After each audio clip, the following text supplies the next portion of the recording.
Are you okay with Goodell's somewhat neutral response to Kaepernick? Yes. I mean, he has a right to an opinion. All commissioners do. What's happening in America now is anybody in power isn't popular. We don't like our nominees. We don't like our president. We don't like our commissioners. Adam Silver, within a year, nobody will like him.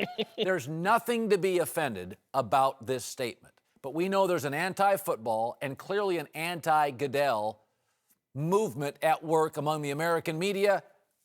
He couldn't be more vanilla. He couldn't be less offensive. Somebody will be offended. You know what? I don't think I consider this all that vanilla, because I think he makes an interesting point that I hadn't thought of until I heard his statement.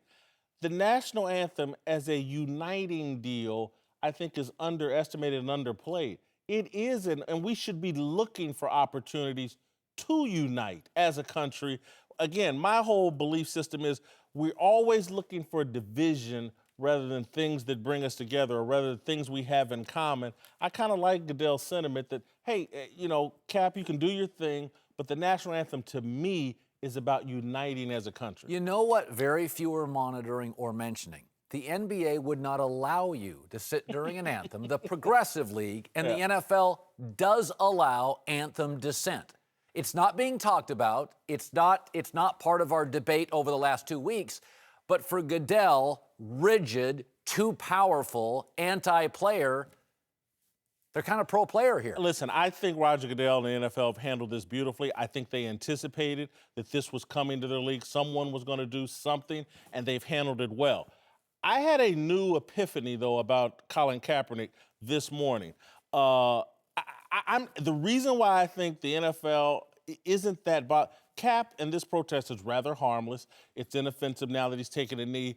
But the other thing that I've come to realize is Colin Kaepernick is really just left-wing Tim Tebow. Again, just think of it. Quarterback that can't play, isn't that good, represents something bigger to a group of people, and people love him. The right wing loved Tim Tebow, loved his Christian values, loved what he represented. The left wing loves Colin Kaepernick. Neither one of them. Colin Kaepernick's more successful than Tim Tebow, but neither one of them can throw straight. Neither one of them will be a starting quarterback again in this league in a real way again. Both of these guys trying to build their brands by representing something. This is why I like you as a co-host. I've never thought of that. It was actually someone tweeted it at me, and it got me to thinking, so I can't take full credit.